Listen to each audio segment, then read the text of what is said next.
अनेक दूर एक जंगल गोटे छोट लिचु गछ बाहरी से जगार अनेक बड़ गछ थिबारु लिचु गछटी भलरे बढ़ी पारु नथिला। ताको भारी कष्ट हेउथिला। सुण मो कथा टिके सुण, मते टिके सहाय्य कर। ए गछ मानक डाल रे मो अटकी जाईची, ठीक रे बढ़ी पारुनी। ए गछ मानक डाल काटी मते रक्षा कर। ओहो, आमे जेबे भी रास्ता रे जाती ए गछ हमको सहाय्य मागी भारी विरक्त करे। अच्छा कहिलु आमे गछर कौन करिबा? कौन आउ करिबा? ए गछ को ओपाड़ी ताको फोपाड़ी दियो। ना ए गछ रहिबो ना ये हमको सबुदिन विरक्त करिबो। ना ना मते ओपाड़नी, मो बंचिबा को चाहे। तमे माने मते सहाय्य कर, मु भी तम माननको सहाय्य करिबी। अरे सुन सुन, ए लिचु गछ केमिति मजा कथा कहूची। तो गछरे आज जाई गोटे भी फल हैला नाही, आ तू हमको सहाय्य करिबू? मु एक जादुर गछ, मु सुस्थ हैला परे तम मानकर गोटे इच्छा पूरा करि परिबी। बुझी गलु, तू बंचिबा पई हमको एमिति मिछ कथा कहूचु ना। अरे देखुछ कौन, शीघ्र ए गछ को ओपाड़ी दियो, नहले ये सबुदिन एमिति कथा कहि हम मुंड खराब करिबो। एमिति कहि काउ से लिचु गछ को ओपाड़ी दूर रे फिंगी देला। लिचु गछटी कांदुथिला। सेते बेले से रास्ता दे गोटे चढ़ई ता छुआ सांगरे जाउथिला। लिचु गछर कांदिबा स्वर शुणी से अटकी गला। मारी एमिति लागुची किए कांदुची, हेले मु तो एठी काहाको भी देखिबाको पाउनी। ताको सहाय्य केमिति करिबी? मामा मते लागुची भूत एमिति करूथिबो। चलो चलो माँ, शीघ्र एठू पळेबा, नहले भूत हमको मारी देबो। अरे ए दिन बेलटारे भूत कोठू आसीबो? भूत प्रेत किछि नथांती, ए सबु मनर भ्रम। निश्चय किए विपदरे पड़ी कांदुथिबो। मु जोरे पाटी करी से जदि मो कथा सुनी पारिबो आमे ता पाखकु जीवा। किए किए कांदुच? मु एठी काहाकु भी देखुनी। तुमे कोठी अछ? मते कुह, मु तुमको सहाय्य करिबी। मु एठी अछि, तळकु देखो। ए कोन लिचु गछ, तोर एमिति अवस्था केमिति हैला? एबे तो झड़ तूफान आसीनी, तू उपुड़ी गलु केमिति? लिचु गछ कांदी कांदी चढ़ई को सब कथा कहिला। लिचु गछ तू कान्नी, मु तते सहाय्य करिबी। एठी सब गछ बड़ बड़, केवल तू ही सान। सेथिपई सेमानक डाल तो गछरे बाजिबा जोगु तू भलरे बढ़ी पारुनु। मु तते एक एमिति जगह लगेबी जोठी तू भलरे बढ़ी पारिबु। एमिति कही माँ चढ़ी से लिचु गछ को नहीं नदी पाखरी लगई देला। धन्यवाद चढ़ी, तू मते गोटे भल जगार लगेचु। एठी पानी आलुओ पवन मु सब पाई पारुची।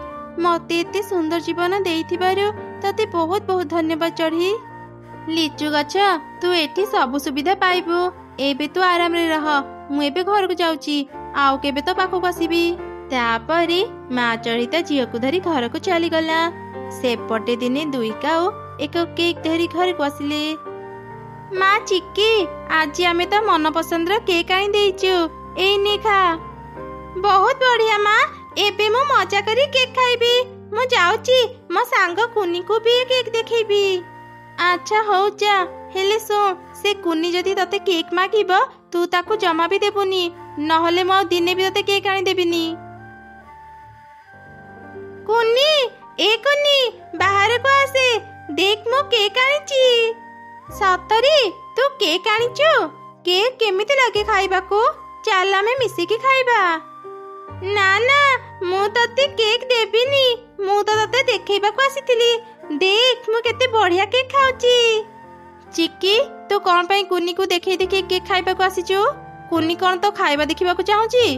जा घरे बसी केक खाइबो। मारी तू जमा भी मन दुख करनी, आज मु तो पे केक बनेबी। जाए मीनू पाखरु किछि क्षीर नहीं आसे, तापरे मु केक बनेबी। मीनू भौणी घरे अछ कि? हाँ रीनू, कौन कहथिलु? मीनू भौणी, मु आज मो झियो पई केक बनेबी, मते गोटे ग्लास क्षीर देई थाओ। मो पाखरे तो गोटे ग्लास ही क्षीर अछि, तू टिके अपेक्षा कर, मु एबे आनी दउची। तापरे माँ चढ़ई गोटे ग्लास क्षीर धरी घर को फेरिला। रास्ता रे एक गछ सह धक्का हेई ता क्षीर ग्लास माटी रे पड़ी गला। ए कौन सर्वनाश हेई गला, मो क्षीर ग्लास तळे पड़ी गला। एबे मो केक केमिति बनेबी? मो झियो केते आशा रे मते अपेक्षा करी बसिथिबो। ना ମୁଁ ଖାଲି ହାତରେ ଘରକୁ ଯିବିନି। ମୋ ପାଖ ଜଙ୍ଗଲକୁ ଯାଏ କାମ କରି ଯେଉଁ ଟଙ୍କା ପାଇବି ସେ ଟଙ୍କାରେ ମୁଁ ମୋ ଝିଅ ପାଇଁ କେକ୍ କିଣିଦେବି। ଏମିତି କହି ମା ଚଢ଼େଇ ପାଖ ଜଙ୍ଗଲକୁ ଯିବା ପାଇଁ ବାହାରିଲା। ରାସ୍ତାରେ ତାକୁ ଲିଚୁ ଗଛ ଦେଖି ତାକୁ ଡାକିଲା। ଆରେ ଚଢ଼େଇ, ତୁ କୁଆଡ଼େ ଯାଉଛୁ? ଆରେ ଲିଚୁ ଗଛ, ମୁଁ ପାଖ ଜଙ୍ଗଲକୁ ଯାଉଛି କାମ କରିବା ପାଇଁ। ଅନେକ ଦିନ ହେଇଯିବ ମୁଁ ଏ ଜଙ୍ଗଲରେ କିଛି ବି କାମ ପାଉନି। ଆଜି ମୋ ଝିଅ କେକ୍ ଖାଇବାକୁ ମନ କରିଛି। ପାଖ ଜଙ୍ଗଲରେ ଯଦି କିଛି କାମ ପାଇବି ମୁଁ ମୋ ଝିଅ ପାଇଁ କେକ୍ କିଣିବି। ଚଢ଼େଇର କଥା ସରୁ ସରୁ ଲିଚୁ ଗଛରେ ଅନେକ ସାରା କେକ୍ ବାହାରିଲା। ଚଢ଼େଇ, ତତେ ଆଉ କାମ ଖୋଜିବା ପାଇଁ ପାଖ ଜଙ୍ଗଲକୁ ଯିବାକୁ ପଡ଼ିବନି। ଦିନେ ତୁ ମୋତେ ସାହାଯ୍ୟ କରିଥିଲୁ, ଆଜି ମୁଁ ତତେ ସାହାଯ୍ୟ କରିବି। ମୋ ଗଛରେ ଥିବା ଏ ସବୁ କେକ୍ ଆଜିଠୁ ତୋର। ତୁ ଏଥିରୁ କିଛି ନେଇ ଘରକୁ ଯା, ତୋ ଝିଅକୁ ଦେବୁ। ଆଉ କିଛି କେକ୍ ତୁ ବଜାରରେ ବିକ୍ରି କରିପାରିବୁ। ଏଇ କେକ୍ ବହୁତ ସ୍ୱାଦିଷ୍ଟ। ଯିଏ ଥରେ ଖାଇବ ବାରମ୍ବାର ଖାଇବାକୁ ଇଚ୍ଛା କରିବ। ବହୁତ ବହୁତ ଧନ୍ୟବାଦ ଲିଚୁ ଗଛ, ତୁ ଆଜି ମୋର ବହୁତ ବଡ଼ ଉପକାର କଲୁ। ତାପରେ ମା ଚଢ଼େଇ କିଛି କେକ୍ ନେଇ ଘରକୁ ଆସିଲା। ତା ଝିଅ ମନ ଭରି କେକ୍ ଖାଇଲା। ଆଉ କିଛି କେକ୍ ମା ଚଢ଼େଇ ବଜାରରେ ଦୋକାନ ଦେଇ ବିକ୍ରି କଲା। ଚଢ଼େଇ, ତୁ କେକ୍ ଦୋକାନ ଦେଇଛୁ? ଦେ ଦେ, ମୋତେ ଗୋଟେ କେକ୍ ଦେ, ଦେଖିବା ତୋ କେକ୍ କେମିତି ଲାଗୁଛି। ମୁଁ ଆଜି ହିଁ କେକ୍ ଦୋକାନ ଦେଇଛି। ଏଇ ନିଅନ୍ତୁ ଆପଣଙ୍କ କେକ୍। ବାଃ ଚଢ଼େଇ, ତୋ କେକ୍ ତ ଭାରି ସ୍ୱାଦିଷ୍ଟ। ମୁଁ ଏତେ ବଢ଼ିଆ କେକ୍ ଆଗରୁ ଖାଇନଥିଲି। ମୁଁ ଏବେ ଯାଉଛି ସମସ୍ତଙ୍କୁ ତୋ କେକ୍ କଥା କହିବି। ଏମିତି ସେ ମିଟୁ ଜଙ୍ଗଲ ଭିତରକୁ ଗଲା ଆଉ ସମସ୍ତଙ୍କୁ ଚଢ଼େଇର କେକ୍ ଦୋକାନ କଥା କହିଲା। ତା ଶୁଣି ସମସ୍ତେ ଚଢ଼େଇର କେକ୍ ଦୋକାନକୁ ଆସିଲେ ଆଉ କେକ୍ ଖାଇ ତାକୁ ଟଙ୍କା ଦେଲେ। ଚଢ଼େଇ, ଆମକୁ 2ଟା କେକ୍ ଦେଲୁ। ଏଠି ଅନେକ ଭିଡ଼ ଥିବାରୁ ଆମେ ଶେଷରେ ଆସିଲୁ। ଭଲ କରିଛ, ଏଇ ନିଅ କେକ୍। छी छी, କି ପଚା କେକ୍। ତୋ କେକ୍ରୁ କେତେ ଦୁର୍ଗନ୍ଧ ବାହାରୁଛି। ତୁ କ'ଣ ଦେଇ କେକ୍ ବନେଇଛୁ? ଜମା ପାଟିରେ ଦେଇ ହେଲାନି। ତମେ 2 ଜଣ ମିଛ କଥା କାହିଁକି କହୁଛ? ଯଦି ତମମାନଙ୍କୁ କେକ୍ ଭଲ ଲାଗିଲାନି ପାଟିରେ ଦେଉ ଦେଉ ହିଁ ତମେମାନେ ଖାଇପାରିନଥାନ୍ତ। ପୁରା କେକ୍କୁ ଖାଇସାରି ଏମିତି ମିଛ କଥା କହୁଛ? ବୁଝିଗଲି, ତମେମାନେ ଟଙ୍କା ଦେବାକୁ ଚାହୁଁନଥିବ, ସେଥିପାଇଁ ଏମିତି ବାହାନା କରୁଛ। କାଳେ କେକ୍ଟା ଭଲ ଲାଗିବ ଭାବି ଆମେ ପୁରା କେକ୍ଟା ଖାଇଦେଲୁ। ତୁ ସମସ୍ତଙ୍କୁ ଭଲ କେକ୍ ଦେଲୁ, ହେଲେ ଆମକୁ ହିଁ ବାସି ଦୁର୍ଗନ୍ଧ କେକ୍ ଦେଲୁ। କହ, ତୁ ଏ କେକ୍ କେମିତି ବନେଇଛୁ? ମୁଁ ଏ କେକ୍ ବନେଇନି। ନଦୀ ପାଖରେ ଥିବା ଯାଦୁର ଗଛ ମୋତେ କେକ୍ ଦେଇଛି। ସେ କହିଥିଲା ଏ କେକ୍ ଭାରି ସ୍ୱାଦିଷ୍ଟ ଆଉ ସବୁ କେକ୍ର ସ୍ୱାଦ ଏକା ଭଳି। ଆଚ୍ଛା ଆଚ୍ଛା, ଠିକ୍ ଅଛି, ଆଉ ରାଗ୍ନି। ଏଇ ନେ ତ ଟଙ୍କା, ଆମେ ଏବେ ଯାଉଛୁ। ଦେଖିଲ ମୋର କେତେ ବୁଦ୍ଧି। ଆଜି ମୋ ବୁଦ୍ଧି ପାଇଁ ଆମେ ଜାଣିପାରିଲେ ଚଢ଼େଇ ଏତେ ବଢ଼ିଆ କେକ୍ କୋଉଠୁ ଆଣୁଛି। ଚାଲ ଆମେ ବି ସେ ଯାଦୁର ଗଛ ପାଖରୁ କେକ୍ ଆଣିବା ଆଉ ତା ବିକ୍ରି କରି ଆମେ ବି ଧନୀ ହେବା। ଆରେ ଏଇଟା ତ ସେଇ ଗଛ ଯାହାକୁ ଆମେ ଅପାଡ଼ି ଦେଇଥିଲେ। ସେ ଏଠାକୁ କେମିତି ଆସିଲା ଆଉ ତା ଗଛରେ କେକ୍ କେମିତି ଫଳିଲା? ହଁ ହଁ, ମୁଁ ସେଇ ଗଛ ଯାହାକୁ ତମେମାନେ ମାରିବା ପାଇଁ ଅପାଡ଼ି ଦେଇଥିଲ। ମୁଁ ସାଧାରଣ ଗଛ ନୁହଁ, ଯାଦୁର ଗଛ। ଶୁଣିବ ତମେମାନେ ମୁଁ ଏଠାକୁ କେମିତି ଆସିଲି? ଚଢ଼େଇ ମୋତେ ଆଣି ଏଠି ଲଗେଇଦେଲା। ଚଢ଼େଇ ପାଇଁ ମୁଁ ନୂଆ ଜୀବନ ପାଇଛି। ସେଥିପାଇଁ ମୁଁ ଚଢ଼େଇକୁ କେକ୍ ଦେଇ ତାକୁ ସାହାଯ୍ୟ କରିଛି। ଗଛ, ଆମକୁ କ୍ଷମା କରିଦିଅ। ଆମେ ଆଉ କେବେ ବି ସେଭଳି ଭୁଲ କରିବୁନି। ଦୟାକରି ଆମକୁ ବି କେକ୍ ଦିଅ। ଆମେ ବି ଚଢ଼େଇ ପରି କେକ୍ ଦୋକାନ ଦେବୁ। ନା, ମୁଁ ତମ ଭଳି ସ୍ୱାର୍ଥପର ମାନଙ୍କୁ କେବେ ବି ସାହାଯ୍ୟ କରିବିନି। ସେଦିନ ମୁଁ ସାଧାରଣ ଗଛ ଥିଲି ବୋଲି ତମେମାନେ ମୋତେ ମାରିବାକୁ ଚାହୁଁଥିଲ। ଆଉ ଆଜି ଯେତେବେଳେ ଜାଣିଲ ମୁଁ ଯାଦୁର ଗଛ, ନିଜ ସ୍ୱାର୍ଥ ହାସଲ କରିବାକୁ ଚାଲି ଆସିଲ। ତମ ଭଳି ସ୍ୱାର୍ଥପର ମାନଙ୍କୁ ମୁଁ କେବେ ବି କେକ୍ ଦେବିନି।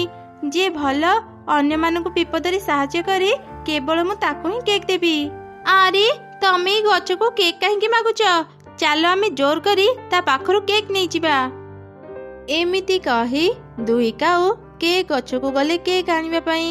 ସେ ଗଛ ଭିତରୁ 2ଟି ଡାଳ ବାହାରି 2 କାଉଙ୍କୁ ବହୁତ ପିଟିଲା। ଆରେ ଆରେ, ସତରେ ଏଇଟା ଗୋଟେ ଯାଦୁର ଗଛ। ଏଇ ଗଛ କିଛି ବି କରିପାରିବ। ଚାଲ ଚାଲ ଶୀଘ୍ର ଏଠୁ ପଳେଇବା। 2 କାଉ କାନ୍ଦି କାନ୍ଦି ସେଠାରୁ ଚାଲିଗଲେ। ସେପଟେ ଚଢ଼େଇ କେକ୍ ବିକ୍ରି କରି ତା ଝିଅ ସହ ଖୁସିରେ ରହିଲା।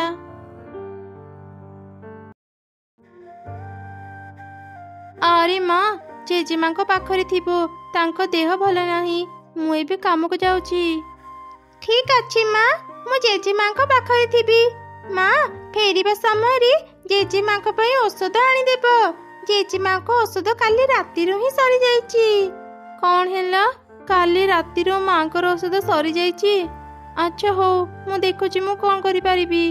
ଏମିତି କହି ମା ଚଢ଼ି ତା କାମକୁ ଚାଲିଗଲା। ତା ସ୍ୱାମୀର ମୃତ୍ୟୁ ପରେ ସେ କାଉର ଜମିରେ କାମ କରୁଥିଲା। କଥା କଣ ଚଢ଼େଇ, ଆଜି ଏତେ ଡେରି କରିଦେଲୁ ଆସିବା ପାଇଁ? ଏଇ ମାସ ତୁ 2 ଥର ଡେରି କଲୁଣି। ଆଉ ଯଦି କେବେ ଡେରିରେ ଆସିବୁ ମୁଁ ତତେ କାମରୁ ବାହାର କରିଦେବି। ନା ନା, ମୁଁ ଆଉ କେବେ ବି ଡେରି କରିବିନି। ମତେ କାମରୁ ବାହାର କରନ୍ତୁନି। ଆଚ୍ଛା ଆଚ୍ଛା ଠିକ୍ ଅଛି, ଯା ତୋ କାମ କରିବୁ। ଆଉ ଯଦି ଦିନେ ଡେରି କରିବୁ ମୁଁ ତତେ କାମରୁ ବାହାର କରିଦେବି। ତାପରେ ମା ଚଢ଼େଇ କାଉର ଜମିରେ କାମ କଲା। କାଉ ପ୍ରତ୍ୟେକ ଦିନ ତାକୁ 200 ଟଙ୍କା ଦେଉଥିଲା। ଏବେ ମୁଁ ଏଇ 200 ଟଙ୍କାରେ କଣ କିଣିବି? ଘର ପାଇଁ ସଉଦା କିଣିବି ନା ମାଙ୍କ ପାଇଁ ଔଷଧ କିଣିବି? ଗୋଟେ ଦିନ ପାଣି ପିଇକି ରହିଗଲେ କିଛି ହେବନି। ମୁଁ ଆଗ ମାଙ୍କ ପାଇଁ ଔଷଧ ନେଇଯାଏ। ମା, ଆସିଗଲ? କଣ ଖାଇବା ଆଣିଛ ମା? ନାଇଁ ରେ ମା, ମୁଁ କିଛି ଖାଇବା ଆଣିନି। ତ ଜେଜେମାଙ୍କ ଔଷଧ କିଣିବାରେ ସବୁ ଟଙ୍କା ସରିଗଲା। ସବୁ ଟଙ୍କା ସରିଗଲା? ହଉ, କିଛି କଥା ନାହିଁ ମା। ରୋଷେଇ ଘରେ କିଛି ଶୁଖିଲା ଫଳ ଅଛି। ଆଜି ଆମେ ତା ଖାଇ ରହିଯିବା। ହଁ ରେ ମା, ଯା ତୁ ଆଜି ସେ ଫଳ ଖାଇ ଦେଇଥା। ମୁଁ କାଲି ତୋ ପାଇଁ ଖାଇବା ଆଣିଦେବି। ମୋ ପାଇଁ ତମେ 2 ଜଣ ଅନେକ କଷ୍ଟ ପାଉଛ। ମୁଁ ତମ 2 ଜଣଙ୍କ ଉପରେ ବୋଝ ପାଲଟି ଯାଇଛି। ବୋହୂମା, ତୁ ମୋ ପାଇଁ ଆଉ ମେଡ଼ିସିନ କିଣି ଆଣିନି। ସେଇ ଟଙ୍କାରେ ତୁ ତ ଝିଅ ପାଇଁ ଭଲ ଭଲ ଖାଇବା ଆଣିଦେ। ମାରେ, ମୋର ତ ବୟସ ହେଲାଣି। ଏତେ ଦିନ ବଞ୍ଚିକି ମୁଁ କଣ କରିବି? ଏବେ ମତେ ମରିବାକୁ ଛାଡ଼ିଦେ। ଛି ମା, ଏମିତି କଥା କୁହନ୍ତୁନି। ମୁଁ ଥିବା ଯାଏଁ ଆପଣଙ୍କର କିଛି ହେବନି। ଆପଣଙ୍କ ପାଇଁ ତ ଆମେ ବଞ୍ଚିବା ପାଇଁ ସାହସ ପାଉଛୁ। ଆପଣ ଆମ ପାଇଁ ବରଗଛ। ବରଗଛ ଯେମିତି ସମସ୍ତଙ୍କୁ ଶୀତଳ ଛାଇ ଦେଇଥାଏ, ଆପଣଙ୍କ ପାଖକୁ ଆସିଲେ ମତେ ଠିକ୍ ସେମିତି ଲାଗିଥାଏ। ମା, ଚିନ୍ତା କରନ୍ତୁନି, ଦେଖିବେ ଖୁବ୍ ଶୀଘ୍ର ଆମର ସବୁ ଦୁଃଖ ଦୂର ହେଇଯିବ। ଏମିତି ଦିନ ବିତି ଚାଲିଲା। ଗୋଟେ ଦିନ, କାଉ ଭାଇ। କଣ ହେଲା ଚଢ଼େଇ, ତୁ କାମ ଛାଡ଼ି କଣ କହିବାକୁ ଆସିଛୁ? କାଉ ଭାଇ, ମୋର କିଛି ଟଙ୍କା ଦରକାର ଥିଲା। ମତେ ଆଗୁଆ କିଛି ଟଙ୍କା ଦେଇପାରିବେ? ଆଚ୍ଛା ଆଚ୍ଛା ଠିକ୍ ଅଛି, ମୁଁ କାଲି ତତେ ଟଙ୍କା ଦେଇଦେବି। ଏବେ ତୁ ଯା କାମ କର। ଆରେ, ତମେ କଣ କରୁଛ? ଆଲମିରାରୁ ଟଙ୍କା କାହିଁକି ବାହାର କରୁଛ?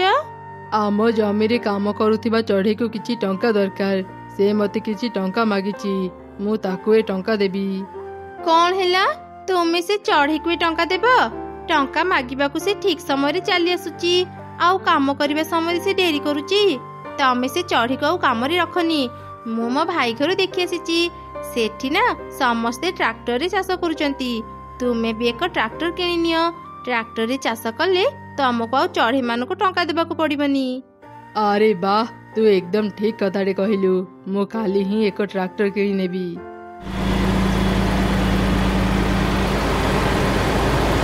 ଆରେ ଚଢ଼େଇ, ତୁ ମତେ ଟଙ୍କା ମାଗିଥିଲୁ ନା? ଏଇ ନେ ଟଙ୍କା, ଆଉ ସାଙ୍ଗରେ କିଛି ପରିବା ନେଇଯା। ଘରେ ରୋଷେଇ କରି ଖାଇବୁ। ଧନ୍ୟବାଦ କାଉ ଭାଇ, ମୁଁ ତୁମର ଏ ଉପକାର କେବେ ବି ଭୁଲିବିନି। ଚଢ଼େଇ, ଏଇ ଟଙ୍କା ତୋର ଶେଷ ଟଙ୍କା ଥିଲା। ତୁ କାଲିଠୁ ଆଉ କାମକୁ ଆସିବୁନି। କାମକୁ ଆସିବିନି ମାନେ? ତୁମେ କଣ କହୁଛ କାଉ ଭାଇ? ମୁଁ ଏକ ଟ୍ରାକ୍ଟର କିଣିଛି। ଏବେ ମୁଁ ଖୁବ୍ ସହଜରେ ଟ୍ରାକ୍ଟର ଦ୍ୱାରା ମୋ ଜମି ଚାଷ କରିପାରିବି। ଚଢ଼େଇ, ତତେ ଆଉ ମୋ ଜମିରେ କାମ କରିବାକୁ ପଡ଼ିବନି। ନା ନା କାଉ ଭାଇ, ମତେ କାମରୁ ବାହାର କରନ୍ତୁନି। ମୋ କାମ ଚାଲିଗଲେ ଆମେ ଖାଇବାକୁ ପାଇବୁନି। ମୁଁ ଅନେକ ବର୍ଷରୁ ତମ ଜମିରେ କାମ କରି ଆସୁଛି। ଏମିତି ହଠାତ୍ ମତେ କାମରୁ ବାହାର କରନି। ତ ଘରେ କଣ ଅସୁବିଧା ହେଲା ନହେଲା ସେ କଥା ମୁଁ ବୁଝେନି। ଆଜିଠୁ ତ ମୋ ଜମିରେ ଆଉ କାମ କରିପାରିବୁନି। କାଉର ଏପରି କଥା ଶୁଣି ମା ଚଢ଼େଇ କାନ୍ଦି କାନ୍ଦି ନିଜ ଘରକୁ ଫେରି ଆସିଲା। ତା କାମ ଚାଲିଯିବା କଥା ସେ ତାର ଝିଅକୁ କହିଲା। ମା, ଆଉ ମନ ଦୁଃଖ କରନି, ସବୁ କିଛି ଠିକ୍ ହେଇଯିବ। ଏ ପରିବା କଣ ଘର ପାଇଁ ଆଣିଛ? ଦିଅ, ମୁଁ କାଟିକି ରୋଷେଇ କରିଦେବି। ଚଢ଼େଇ ଛୁଆ ଯେମିତି ସେ ପରିବାକୁ ଛୁଇଁଲା, ହଠାତ୍ ସେ ପରିବା ଭିତରୁ ଏକ ପରି ବାହାରିଲା। କିଏ କିଏ ତମେ? ମୁଁ ଜଣେ ପରିବା ପରି। ଚଢ଼େଇ, ତୁ ବହୁତ ପରିଶ୍ରମୀ। ତୋ ପରିଶ୍ରମ ଗୁଣ ଦେଖି ହିଁ ମୁଁ କାଉ ଜମିରେ ରହିଥିଲି। ଆଜି ଯେତେବେଳେ କାଉ ତତେ କାମରୁ ବାହାର କରିଦେଲା, ମୁଁ ବି ତୋ ସାଙ୍ଗରେ ଚାଲି ଆସିଲି। ଆଜିଠୁ ମୁଁ ତୋ ସାଙ୍ଗରେ ରହିବି। ଚଢ଼େଇ, ଏ ପରିବା ଘର ଆଜିଠୁ ତୋର। ତୁ ଏ ପରିବା ଘରୁ ଅନେକ ପରିବା ପାଇବୁ, ଆଉ ସେ ପରିବା ବିକ୍ରି କରି ଟଙ୍କା ରୋଜଗାର କରିପାରିବୁ। ହେଲେ କାଉ ବି ତ ପରିବା ବିକ୍ରି କରେ, ସେ କ'ଣ ମୋତେ ବଜାରରେ ପରିବା ବିକ୍ରି କରିବାକୁ ଦେବ? ତୁ ସେ ବିଷୟରେ ଜମା ଚିନ୍ତା କରନି ଚଢ଼େଇ। ତୋ ପରିବାର ସ୍ୱାଦ ସମସ୍ତଙ୍କୁ ଭଲ ଲାଗିବ। ସମସ୍ତେ ତୋ ପାଖରୁ ହିଁ ପରିବା କିଣିବେ। ମୁଁ ତୋ ପାଖରେ ସବୁବେଳେ ରହିଛି। ତାପରେ ଚଢ଼େଇ ସେ ପରିବା ଘରୁ ପରିବା ନେଇ ବଜାରକୁ ଯାଉଥିଲା ଆଉ ବିକ୍ରି କରୁଥିଲା। ଏମିତି ଧୀରେ ଧୀରେ ତାଙ୍କର ସବୁ ଅଭାବ ଦୂର ହେଇଗଲା। ଚଢ଼େଇ ଏକ ନୂଆ ଘର କିଣିଲା, ତାର ଶାଶୁ ବି ଭଲ ହେଇଗଲା। ପରିବା ନିଅ ପରିବା, ମୋ ପରିବା ଭାରି ଭଲ, ମୋଠୁ ପରିବା ନେଇଯାଅ, ଖୁବ୍ କମ୍ ଦାମରେ ମୁଁ ପରିବା ଦେବି। କାଉ, ତା ପରିବାର ଦାମ ଯେତେ କମ୍ ଥିଲେ ବି ଆମେ ତ ପାଖରୁ ପରିବା କିଣିବୁନି। ଚଢ଼େଇର ପରିବା ଭାରି ସ୍ୱାଦିଷ୍ଟ, ଆମେ ତା ପାଖରୁ ହିଁ ପରିବା କିଣିବୁ। ତୋ ପରିବା ତୁ ନିଜେ ଖା। ନା ନା, ଯାଅନି, ରହିଯାଅ, ମୋଠୁ ପରିବା ନେଇଯାଅ। ଏ ଚଢ଼େଇ ଯେବେଠୁ ବଜାରକୁ ଆସି ପରିବା ବିକ୍ରି କଲାଣି, ସେବେଠୁ କେହି ବି ମୋ ପାଖରୁ ପରିବା କିଣୁନାହାନ୍ତି। ମୁଁ ଏ ଚଢ଼େଇକୁ ଜମା ବି ଛାଡ଼ିବିନି। ମୋ ଜମିରେ କାମ କରି ଏବେ ମୋ ସହ ଟକ୍କର ଦେଉଛି। ମୁଁ ଆଜି ହିଁ ତାର କିଛି ବ୍ୟବସ୍ଥା କରିବି। ଏ ଚଢ଼େଇ, କୁଆଡ଼େ ଗଲୁ? ଶୀଘ୍ର ବାହାରକୁ ଆସେ। ମୋ ସହ ଟକ୍କର ଦେଇ ତୁ କିଛି ଭଲ କରିନୁ। ଏମିତି ପାଟି କାହିଁକି କରୁଛ? ଏଇଟା ଗୋଟେ ଭଦ୍ର ଚଢ଼େଇର ଘର, ବେଶୀ ପାଟି ନ କରି ଏଠାରୁ ଚାଲିଯାଅ। କ'ଣ ହେଲା? ତୋ ମୁହଁ ତ ଭାରି ବଢ଼ିଗଲାଣି। ମୋ ଜମିରେ କାମ କରୁଥିଲୁ, ଆଉ ଆଜି ଏତେ ବଡ଼ ବଡ଼ କଥା କହୁଛୁ? ତୁମ ଜମିରେ କାମ କରିଥିଲି ବୋଲି ତୁମ ସହ ଭଲରେ କଥା ହେଉଛି, ନହେଲେ ତ ଗଳା ଧକ୍କା ଦେଇ ତୁମକୁ ଏଠୁ ବାହାର କରିଦିଅନ୍ତି। ଏ ପରିବା ଘର ପାଇଁ ତ ଫୁଟାଣି ବଢ଼ି ଯାଇଛି। ଆଜି ମୁଁ ତୋର ଏ ପରିବା ଘରକୁ ଭାଙ୍ଗିଦେବି, ତାପରେ ଦେଖିବି ତୁ କେମିତି ରୋଜଗାର କରିବୁ। ରହିଛ ଦୁଷ୍ଟ କାଉ, ତୁ ଚାହିଁଲେ ବି ଏ ଘରକୁ ଭାଙ୍ଗି ପାରିବୁନି। ଚଢ଼େଇର ପରିଶ୍ରମ ଗୁଣ ପାଇଁ ହିଁ ମୁଁ ଏତେ ଦିନ ତୋ ଜମିରେ ରହିଥିଲି। ମୁଁ ତୋ ପାଖରେ ଥିଲି ବୋଲି ତୁ ଏତେ ଉନ୍ନତି କରିପାରିଲୁ। ତୁ ଯେବେ ଚଢ଼େଇକୁ କାମରୁ ବାହାର କରିଦେଲୁ, ମୁଁ ବି ତା ସହ ଚାଲି ଆସିଲି। ଆଜି ତୋର ଯାହା ବି କ୍ଷତି ହେଉଛି, ସେସବୁ ପାଇଁ ତୁ ନିଜେ ଦାୟୀ। ତୋ ଜ୍ଞାନ ତୋ ପାଖରେ ରଖ, ତୁ ନଥିଲେ ବି ମୁଁ ଉନ୍ନତି କରିପାରିବି। ଆଜି ଏ ଘର ସହ ମୁଁ ତତେ ବି ମାରିଦେବି। ଏମିତି କହି କାଉ ପରୀକୁ ମାରିବା ପାଇଁ ତା ପାଖକୁ ଗଲା। ପରୀ ତା ଯାଦୁ ଶକ୍ତିରେ କାଉକୁ ଏକ ବେଙ୍ଗ କରିଦେଲା। କାଉ କାନ୍ଦି କାନ୍ଦି ସେଠାରୁ ଚାଲିଗଲା। ସେବେଠାରୁ ଚଢ଼େଇର ଆଉ ଚିନ୍ତା ରହିଲାନି। ସେ ପ୍ରତିଦିନ ପରିବା ବିକ୍ରି କରି ଖୁସିରେ ନିଜ ପରିବାର ସହ ରହିଲା।